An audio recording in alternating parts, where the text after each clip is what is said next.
خدا کے مقدس رسول سردار انبیاء محبوب کبریا یعنی جناب محمد مصطفیٰ صلی اللہ تعالی علیہ وسلم تمام جہان میں سب سے زیادہ امین، سب سے بڑھ کر عادل اور پاک دامن و راست باز تھے۔ یہ وہ روشن حقیقت ہے کہ آپ کے بڑے بڑے دشمنوں نے بھی اس کا اعتراف کیا۔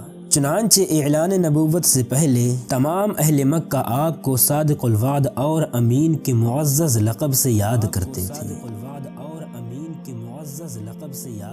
حضرت ربیع بن خثیمہ رضی اللہ تعالی عنہ کا بیان ہے کہ مکہ والوں کا اس بات پر اتفاق تھا کہ آپ اعلیٰ درجے کے امین اور عادل ہیں، اسی لیے اعلان نبوت سے پہلے اہل مکہ اپنے مقدمات اور جھگڑوں کا آپ سے فیصلہ کرایا کرتے تھے، اور آپ کے تمام فیصلوں کو انتہائی احترام کے ساتھ بلا چوروں چرا تسلیم کر لیتے اور کہا کرتے تھے کہ یہ امین کا فیصلہ ہے۔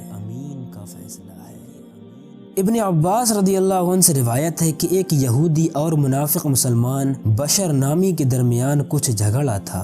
وہ دونوں آپ صلی اللہ علیہ وسلم کے پاس فیصلے کے لیے آئے۔ آپ صلی اللہ علیہ وسلم نے دونوں کے حالات تحقیق کر کے یہودی کو حق جانب پایا اور یہودی کے حق میں فیصلہ صادر کر دیا۔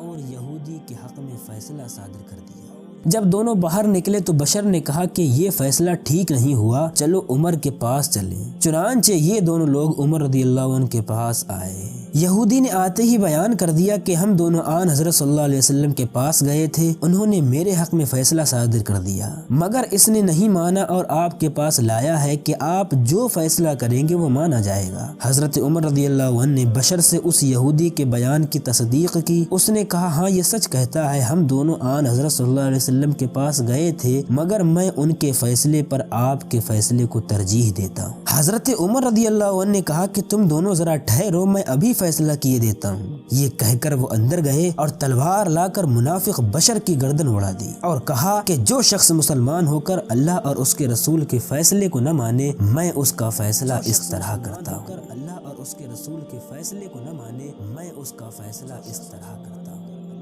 جب ایک منافق مسلمان کی عمر رضی اللہ عنہ نے گردن اڑا دی تو اس کے ہمراہی منافقوں نے بہت غل مچایا، مگر خدا تعالی نے بذریعہ وحی حضرت عمر رضی اللہ عنہ کے اس فعل کی تائید فرمائی اور اسی دن سے ان کا لقب فاروق ہو گیا۔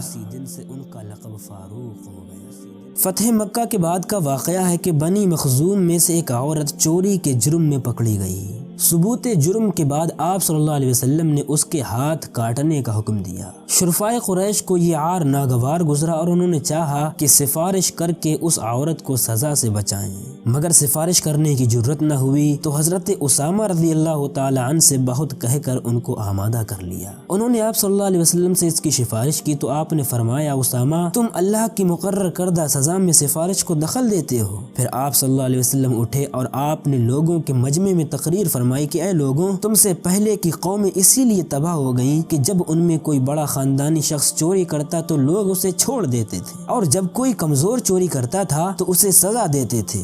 خدا گواہ ہے کہ اگر فاطمہ بنت محمد صلی اللہ علیہ وسلم نے چوری کی ہوتی تو یقیناً میں اس کا ہاتھ کاٹ ڈالتا۔ صلی اللہ علیہ وسلم نے چوری کی ہوتی تو یقیناً میں اس کا ہاتھ کاٹ ڈالتا۔